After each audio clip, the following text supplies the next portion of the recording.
सुनने को मिलता है। जैनियों का धर्म बहुत कठिन होता है। आपको भी सुनने में मिला? मैं समझता था कि मैंने सुना, सबको मिलता है, सभी मिलता।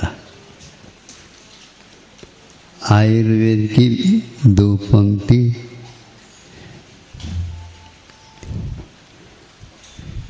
सुनी हुई है।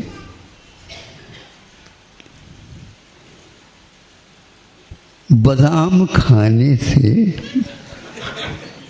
बुद्धि मिलती है और पिस्ता पीस खाने से बुद्धि मिलती है। ये तो ऐसे सुना। जैन धर्म इसलिए कठिन है, एक प्रकार से हम उस ओर देख नहीं पाते। बुद्धि मिलती है ठोकर खाने से।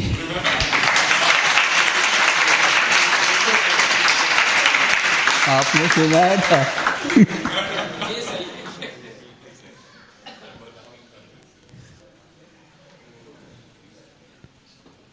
इसलिए कह रहा हूं, बड़े बड़े जो ग्रंथ हैं, उन ग्रंथों में प्रवेश पाने के लिए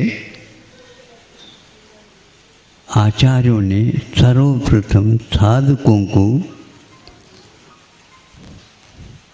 जागृत किया कि रसों से आप दूर रहिए, रसों से आप दूर रहिए। और विशेष रूप से यदि स्वास्थ्य जल्दी चाहते हो तो यह अनेक प्रकार के चटक मटक जो कुछ भी है और बड़े बड़े रसोई के नाम सुन कर के आप लोग मुंह में भले ही पानी आ जाएगा, लेकिन आंतों में कभी पानी नहीं आएगा। आंते हमेशा हमेशा बहुत भार ढोते ही हैं। उसके कारण रस का निर्माण कम और वह आंतें कमज़ोर हो जाती। इसलिए सर्वप्रथम बच्चों को 6 माह तक कोई विशेष रस, गुड़ है, शक्कर है, घी है, यदि मान लो और जल्दी उसको अच्छे ढंग से बनाना चाहते हैं तो दूध में भी थोड़ा सा पानी मिला करके गैया का और उसे दिया करें। हमारे यहाँ भी यही कहा गया है, विषयों से और कषायों से आप बचिए ताकि भीतरी जो प्रतिभा है, चेतना है, जिसके पास बहुत कुछ समझने की क्षमता विद्यमान, जब उस क्षमता को हम उद्दीप्त करना चाहें, तीखी बनाना चाहें, सार को ग्रहण करने की क्षमता यदि चाहें, निरंतर आप इन व्यसनों से दूर रहिए। अशन तो अनिवार्य है, अनशन ही अनिवार्य है ऐसा नहीं। अशन में जब कमी बेशी होने लग जाती है तो आचार्य कहते हैं अब अनशन ले, लंघन कर लो, लंघन। आँखों के लिए बंधन, पैरों के लिए मर्दन, पेट के लिए लंघन।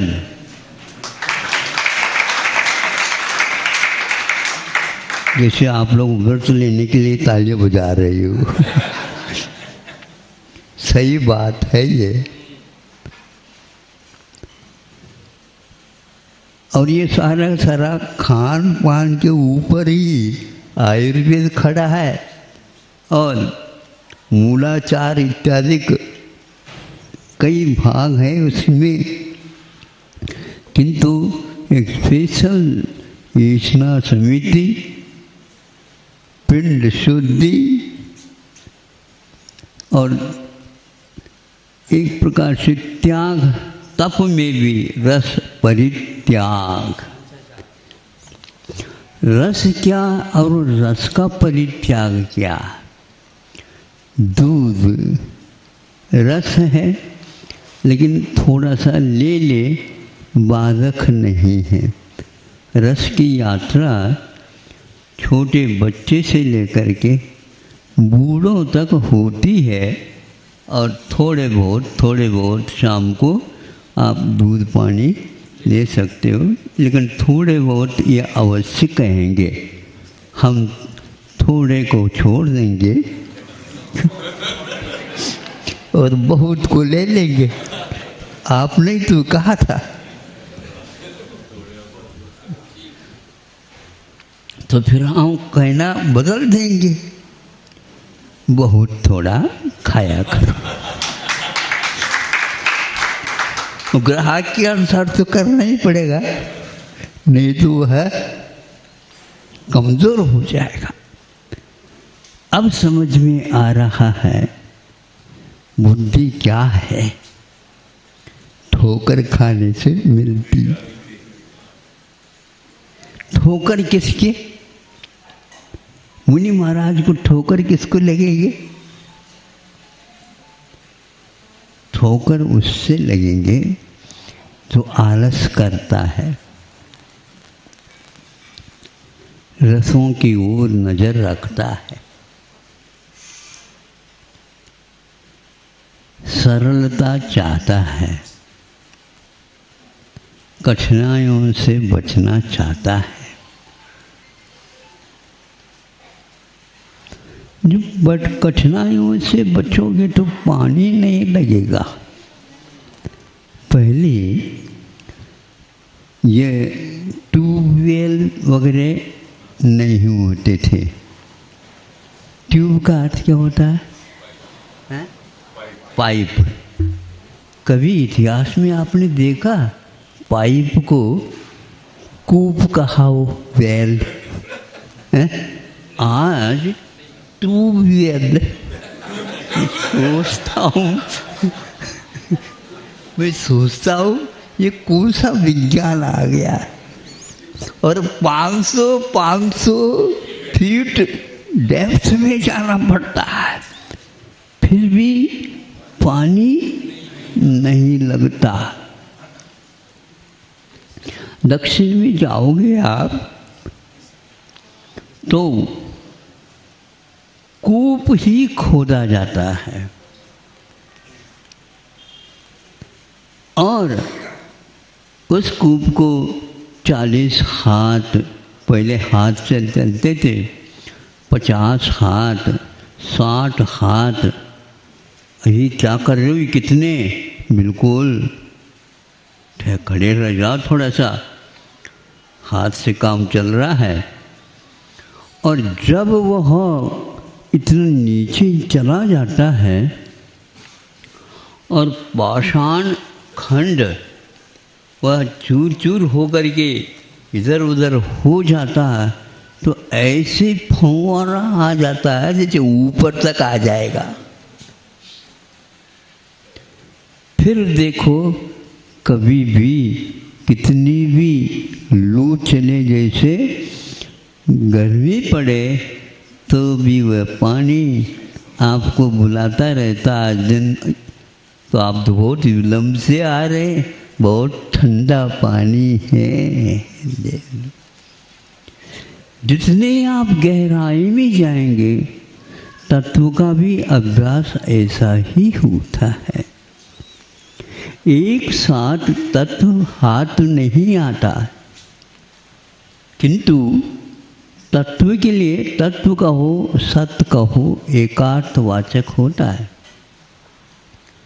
तो वहाँ तक पहुँचने के लिए हमें कमर कसना पड़ता है और एक प्रकार से अपने इरादा को बुलंद करना पड़ता है कि ऐसा इरादा करो, वो अपने आप ही ऐसा संकल्प ले जो अपने आप ही विकल्प छूट जाएगा।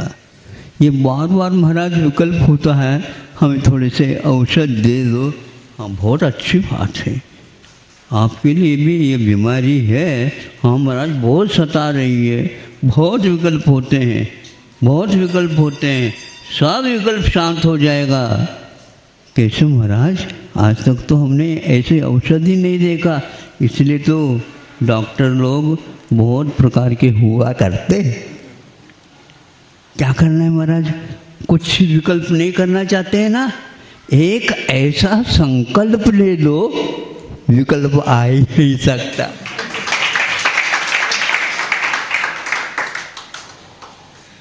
पहले एक दिन के लिए रस छोड़ दो, सुबह छोड़ देता हूँ, शाम को चाहिए तो थोड़ा सा ले दूँ, अरे कोई बात नहीं। ऐसा एक बार छोड़ो, दोबारा वो याद ही न आए। इतने दिन हो गए रस से परिचित होकर के, एक बार उसको छोड़ करके तो देख लो। जब भीतरी रस आपको, चक्रवर्ती यहाँ पर बनना चाहता कोई, सभी को मालूम नहीं चक्रवर्ती का आधा हिस्सा भी मिलेगा ही नहीं, किंतु कोई भी व्यक्ति त्याग नहीं किया, किसी ने भी त्याग नहीं किया। क्यों बोलो? कभी कभार संभव है भाग्य खूब जाए और चक्रवर्ती बन जाए। ठीक ठीक, बहुत अच्छा है। आप लोग भजन बोलते हैं ना,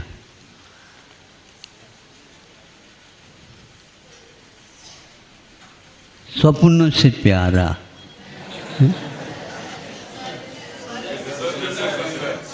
हाँ देखो देखो, मैं भूल ही गया। जब स्वर्ग जाना ही नहीं, विकल्प ही नहीं, तो स्वर्ग भूल जाए, और स्वर्ग मिलना ही नहीं है तो हमेशा हमेशा याद रखे।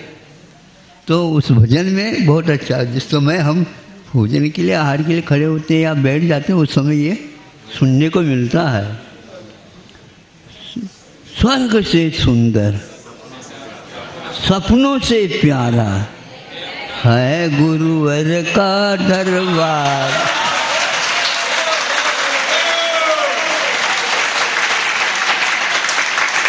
आप ही तो कहते हैं, तो हम भी एक आध बार कह करके आपको प्रसन्न तो कर सके।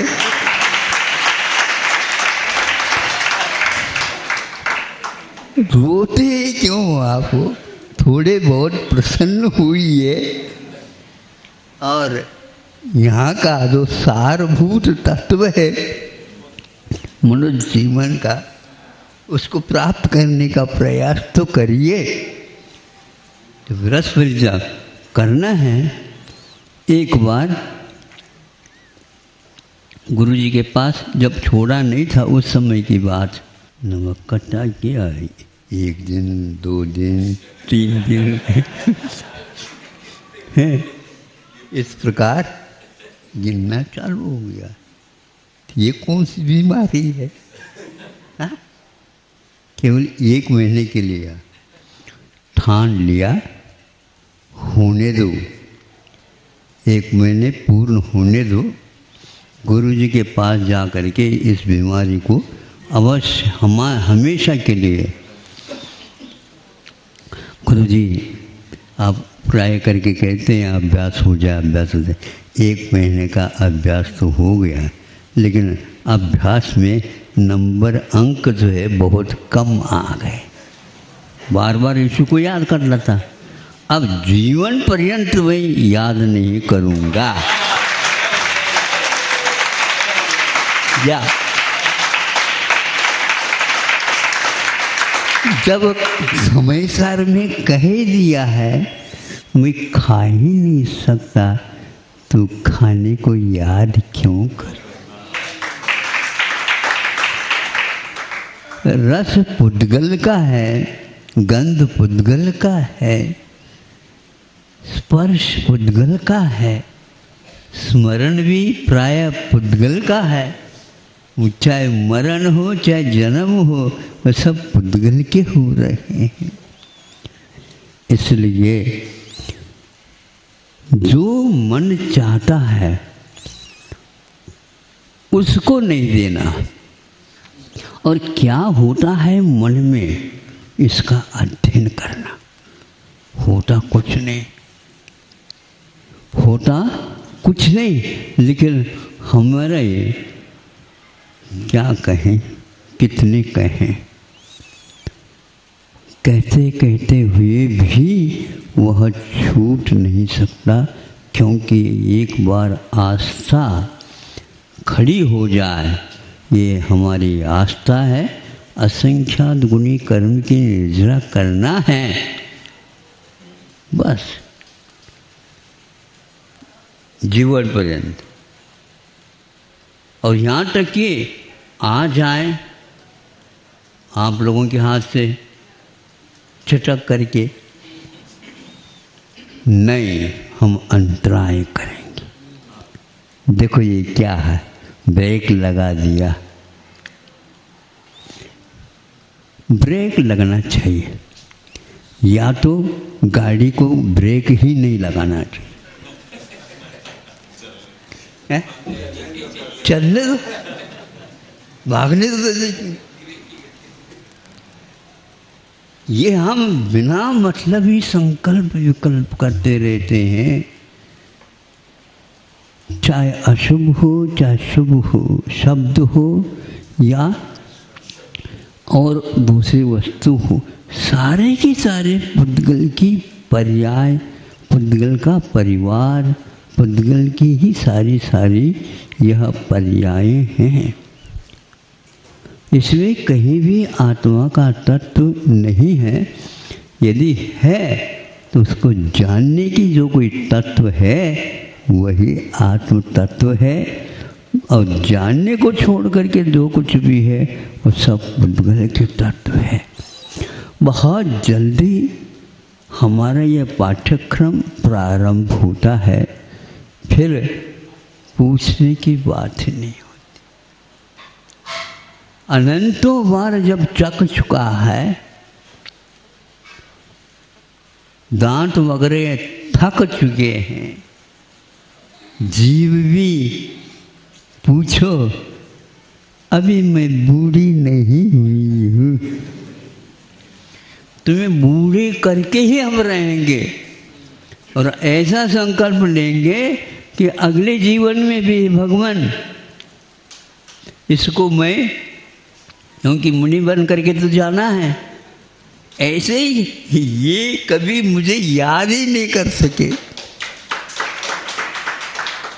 या आज तक इन रसों के कारण संसारी प्राणी, किसी को भी बोल लो, उनका इतिहास तो यही है।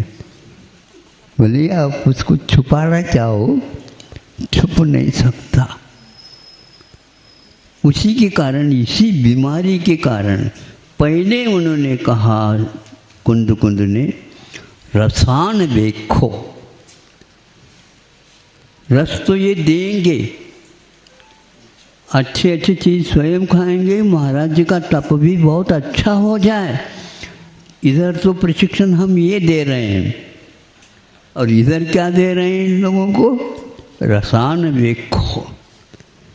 रस की अपेक्षा नहीं रखना, अपेक्षा नहीं रखना, रसदार तो वो देंगे, लेकिन उसमें रस नहीं लेना। रस लिया और रस नहीं लेना, ये कैसे महाराज? यही तो है, रस जो है ये पर्याय ज्ञान की है ही नहीं, दर्शन की है ही नहीं, या आत्मा की है ही नहीं। रस मरुव मगंधम अवट्टम चेतना गुणमसद्धम ज्ञान अलिंगत गहनम जीव मुनि दुट्ट संठानम। ये सब आत्मा का वैभव है। रस नहीं, गंध नहीं, स्पर्श नहीं, शब्द नहीं, आकार नहीं, प्रकार नहीं, फिर क्या है? मसद्धम, शब्द शब्दातीत है। चेतना गुणमसद, चेतना गुण से संपन्न यदि कोई है तो आत्म तत्व है। उसको देखो तो सही, जो व्यक्ति 16वीं कक्षा पार करके और शोध करने के लिए जाता है तो उसके लिए अपना विषय देखने के लिए बहुत लाइट लगाने की कोई आवश्यकता नहीं है। यूं यूं करके पूरे भंडार जो कुछ भी शास्त्र बन रहा है उसको देखता और उसमें से अपने मतलब की बात वह निकाल लेता है। उसी प्रकार संसार भर में रूप रसगंध स्पर्श भरे हुए हैं, इसमें कहीं भी जाओ वह चेतना मिलेगी नहीं। आप यदि नहीं सो रहे हैं तो चेतना आपके पास खड़ी हुई मिलेगी, पक्की बात है। उससे आप अपना संबंध रखो, बाकी सब भूलेंगे। ऐसा हमारा सबसे अच्छा तो ये है, कई लोग बच्चे आकर कहते हैं महाराज महाराज हमें कुछ याद ही नहीं होता, हमें कुछ याद ही नहीं होता, हमें कुछ याद ही नहीं होता। बहुत अच्छा है, बहुत अच्छा है। आप यहाँ पर आओगे तो इनको स्मरण करने के लिए मना कर रखा है। सब भूलो, सब भूल जाओ, जो कुछ भी गलतियाँ हो गई उनको भी भूल जाओ, दोबारा नहीं करना। बस अंक कितने चाहिए आप बताओ। वहाँ पर अंक देने के लिए बहुत कसरत करनी पड़ती, यहाँ पर अंक लाने के लिए कुछ नहीं, केवल भूलना सीखो। ये कौन है? ये वैरी है, भूल जाओ। ये कौन है? परम मित्र है, इनको पहले भूल जाओ।